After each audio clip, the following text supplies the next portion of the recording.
Hello and welcome to this special discussion. Well, viewers, the gruesome rape and murder of a Hyderabad-based doctor has yet again shaken the conscience of the nation.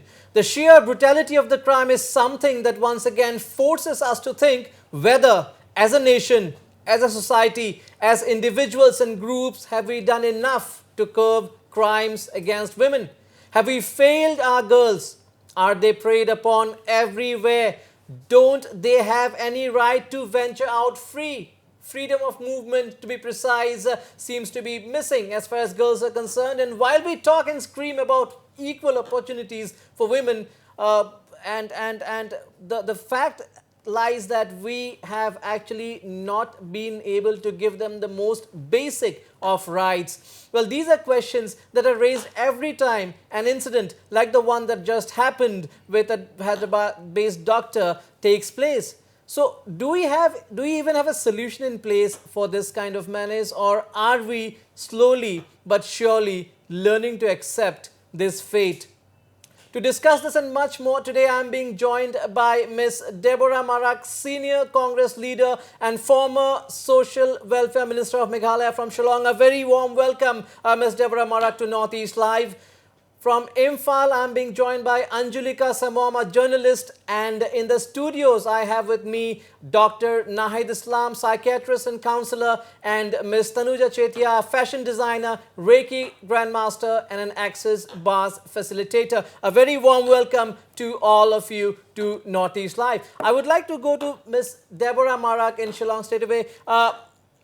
Ms. Marak, every time there is a crime like this, there are candlelight marches and we talk of how women should feel secure. But over the years, as a nation, as a society, have we failed to protect our women? And that seems to be even true for a state like Meghalaya, which is a matrilineal society.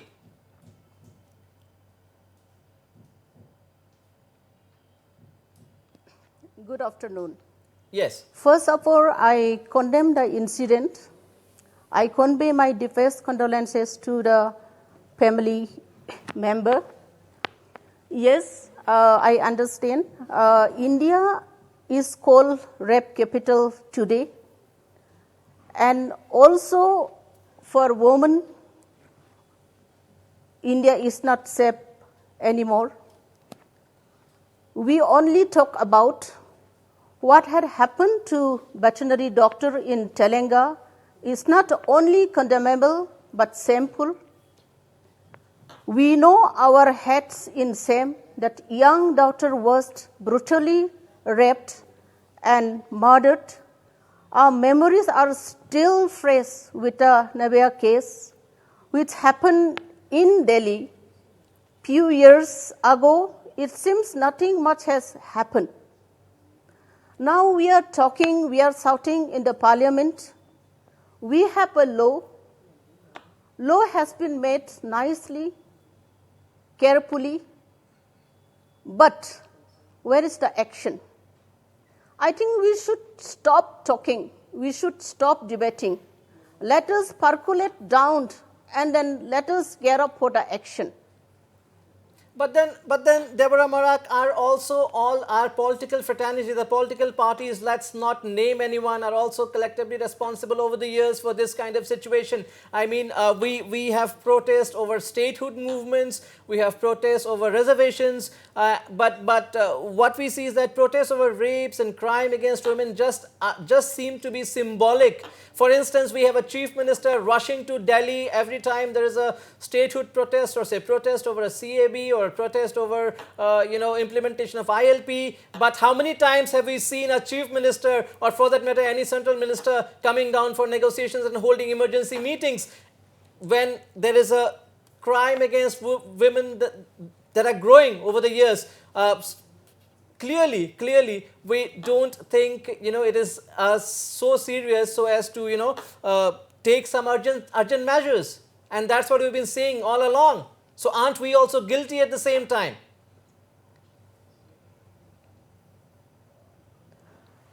You see, when today this debate, especially on this woman issue, so I don't want to blame any political party Absolutely. When serious issues, rape cases is coming to debate today, I think being a Congress party leader, and also I am in charge of Assam woman Mahila secretary. Yes. I don't want to blame today. I think across the party line, we should come together. We should work together and overcome the situation. Every day we get to know about a minor or a woman being raped. We have laws not only meant to punish, but to tackle deterrent. Now, you are talking about my chief minister from Meghalaya I'm talking going about all to chief Delhi ministers. up and down. Yes. I don't, yeah, all the chief minister going to the capital up and down for different work. It is well and good. They are very active for different works. And this is also a very serious matter, serious concern for the women. Women are not saved. We also are human beings. We should not be treated as objective today. So the actually law and order problem is a state concern. So all the chief minister, they should actively involve in this situation. They should act. If chief ministers, if they are acting in their own respective state, I think they can work wonders. All right. If I can go to Anjulika Samom from Imphal. Anjulika, well, Delhi might be called the rape capital of the country, but even the region has, not been bereft of crimes against women. We have a number of cases over the years. We'll look at the figures a bit later. But do you think this is also an equally serious situation that needs to be addressed in a war footing? Yeah, when we talk about crime against women or gender violence, we usually talk about only rapes. I would like to expand this debate further to talk about other kinds of, from the lowest level of sexual harassment and gender inequality to the most brutal and heinous act which happened in with Priyanka recently. Is very condemnable, as I'm sure everyone feels. But the problem that I would like to highlight here is that whenever there is a case like this, everyone comes out and then everyone starts talking about these things needs to be tackled at war footing. I would like to say that this is only a knee-jerk reaction that we are Yes. talking about. Absolutely.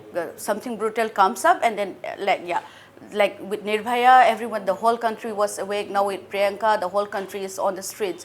But every day, as our former minister also pointed out, every day there's rape, abuse, domestic violence happening at all levels. And this is something which we need to look at and tackle on a daily basis, not just as a knee-jerk reaction. Well, if I can come to my studios right now, Dr. Nahid Islam, an astonishing data has come out after this incident with the Hyderabad-based doctor, and this is really shameful, and we should probably hang our hats in shame. We had people searching for inserting the name of the doctor and even searching in objectionable websites, and that has been circulating in the social media and also part of the news. So where are we heading? Yes, there are condemnations, but as a society, do we also, silently, secretly take joy in crimes against women every time every time an incident like this happens? And this is very shameful. People want to see who's the person, how does she look.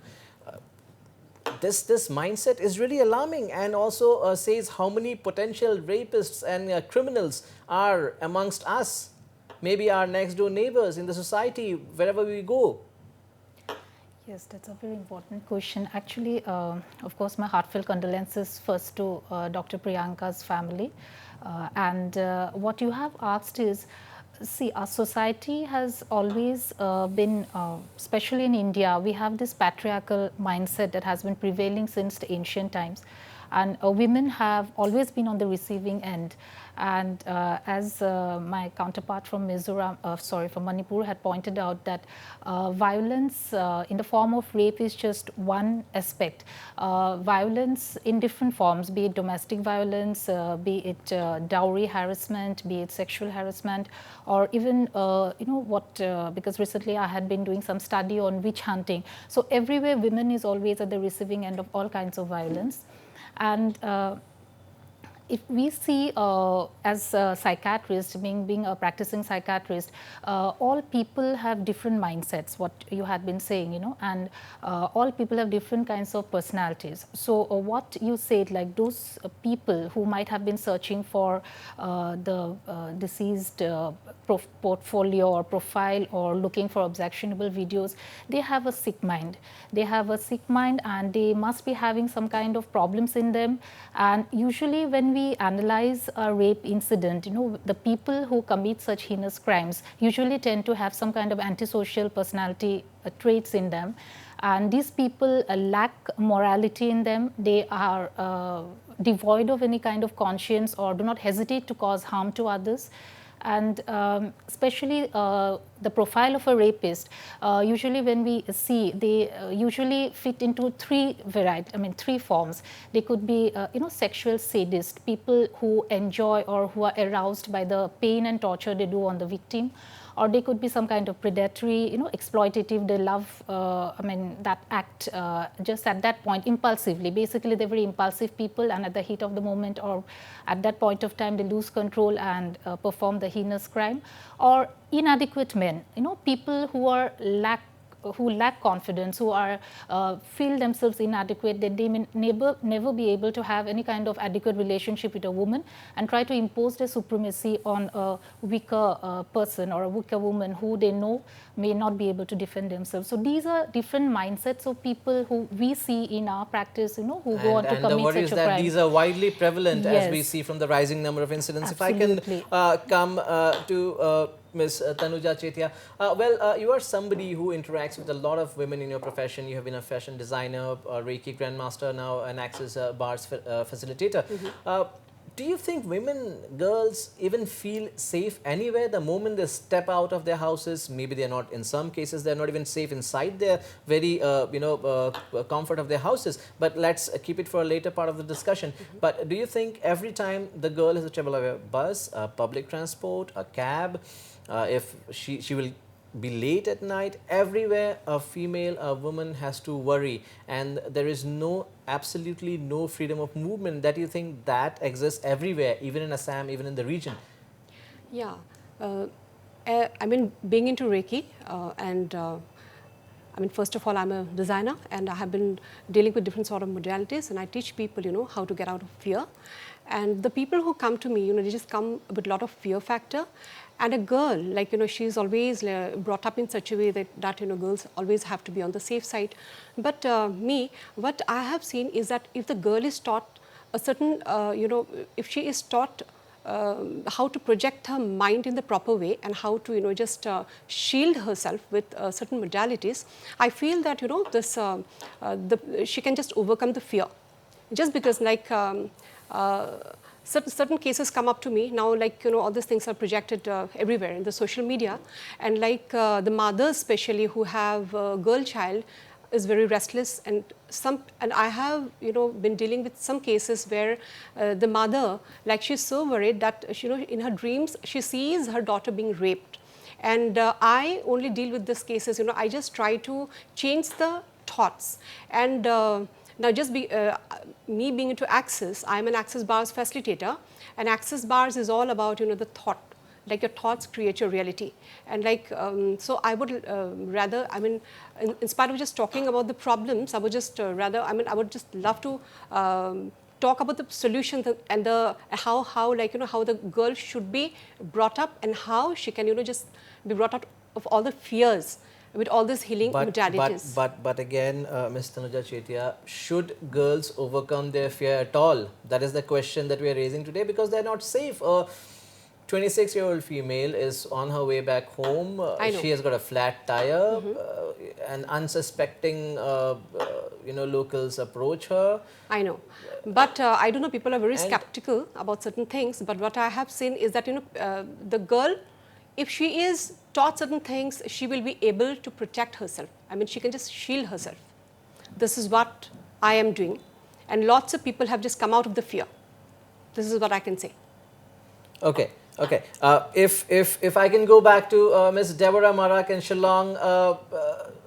Ms. Deborah Marak, Meghalaya, of course, is a matrilineal society. We have women enjoying a lot of rights and privileges, but despite that, we don't have, you are, of course, one of the women legislators, senior leaders, but there are very few around. Women have no role in the traditional Dorbar Shnongs. Despite being a matrilineal society, do you still think women do not get equal rights, even in a state like Meghalaya? Yes, it is true. You are correct. Though we are in a matrilineal society, we are still suppressed and dominated by men. We are still suffer, and we are still facing same type of problem today. So we have to fight together, and it is a serious concern for all of us. Serious concern at all? Well, these are not, far off incidents. We have rising number of cases of crime against women, especially rape and murder. I'll quickly go to the newsroom where desk editor Zahir Akram will just give us a figure of the number of crimes against women, especially from the region. Zahir, if you can very quickly take us through the figures which are indeed alarming. Zahir. Yes, well, number one, the figures are really very alarming, especially when we talk about the Northeast, and I'm going to quote the figures and data that has been put up by the NCRB, the National Crimes Records Bureau, for the year 2017. And this was published very recently in October 2019, this year itself. And it shows that in the state of Assam, there are 144 women out of a lakh where crimes against women, the cases of crimes against women were reported for 144 women per lakh. When you come to Manipur, the figures show that it's 19 per lakh. Then when you come to Meghalaya, it's 41. Then when you talk about Mizoram, it's 58. Then come to Nagaland, it's 7. Then in Sikkim, it's 54, which is very shocking indeed. Shocking indeed. And when you talk about Tripura, it's 52. And very recently, coming to Assam, in a written reply to a query by AGP MLA Ramendra Narayan Kalita, Assam Minister Chandramohan Patwari had replied that as many as 6,528 rape cases were reported between April 2016 and October 2019. In a span of almost 3.5 years, as many as over 6,500 rape cases were reported in Assam, and these are the figures for Assam. So and that's really alarming, and that's only the cases which are being reported. Thank you so much, Zahir Akram, for all those updates. If I can go to Anjulika Samam. Anjulika, has poor policing failed us? Has poor policing, poor enforcement of law failed us as far as crime against women is concerned? Every time there's a rape, we talk about fast-tracking the case, let fast-track courts handle this, but we are still demanding that every time this happens. Yeah, I think poor policing it could be regarded as one factor, but the other factors which you will have to look at is the number. There is no adequate number of police, especially women police, in most of the states of all over India. So we need to increase the number of women police. But apart from that, we have only been talking about safety measures, but and then which are before before the crime happens and after the crime happens. Before the crime happens, we talk about policing, and then you know, as recently, which the CM also announced that that in Telangana that there should be no late night shifts for women. These are measures which are looking at things after the incident. But we again, failed to look we are at looking, we are things looking which we only. could- We Yeah. are looking only at restrictions. Dr. Nahid Islam, when it comes to women, we only talk we are about looking restrictions. Yeah. looking only at restrictions.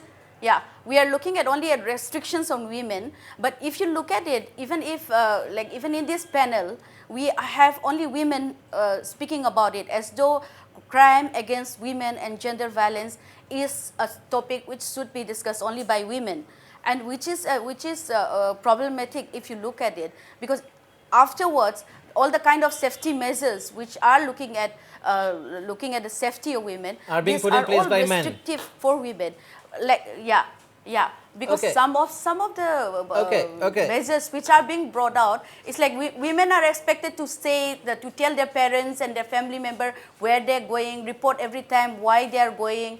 They're supposed to Absolutely, look at got your point. Got your the point. dresses Got that your they're point. wearing, Yes. everything. Yes, Yeah. if I can come back to Yeah. Tanuja Chetia. Yeah. Well, you have been talking about how, you know, girls can come out of the fear and trauma, but when you see the shocking figures like the ones we just saw, you know, over 6,000 cases of rape reported from just one state, and all across the Northeast, the figure is not low. It's even in a state like Sikkim, 54 out of every 1 lakh. Is it even possible? Is it even possible for women to come out of the trauma, to be fearless? Is it practically even possible? Very quickly. It is possible, just because if I have, I do get a lot of feedbacks from the modality that I'm practicing, and like access bars, as I told you, this is a very wonderful healing modality, and it's just 32 points on the head. And when now supposing a girl, she is raped, okay, and this girl goes through a drama situation in her life, and when the bars are run on the head, like there are 32 points, and after the bars are run, certain things will just be deleted from the memory.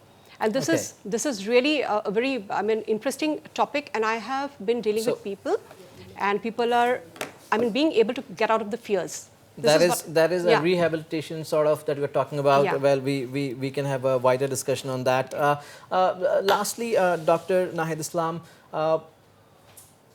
as a society, the way we bring up our girls, are we also responsible for, and our boys for that matter, are we also equally responsible for what is going on? And are we also, despite everything that is happening, guilty of turning a blind eye to things? Every time the society pretends or the society wants to blame it on the women.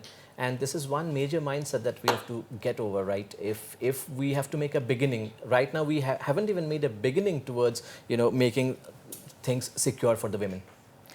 Absolutely. You know, what we have been seeing over the years, you know, it's kind of a chain reaction that goes on. Like those boys who might have committed that crime, they might have had parents, I'm not sure, I don't know their history, you know, who themselves may have had difficulties, or they are brought up in an environment where there's less respect for women, where there's a lot of domestic violence, where women are looked upon more as commodities or objects, and they are somehow not imparted the moral education which is required to, you know, adapt to the modern society that we are stepping in. Modern in the sense, like we have a lot of advancements in technology, you know, we are very technologically adept nowadays, but comes with it all the loopholes. Like because of this advancement, each young boy who don't even have the cognitive you know, faculties developed, have a phone in their hand which they may use in a good way or they may use in a bad way. So there's a lot of objectionable content everywhere. Absolutely. And they are not able to filter that, which leads to these kind of problems.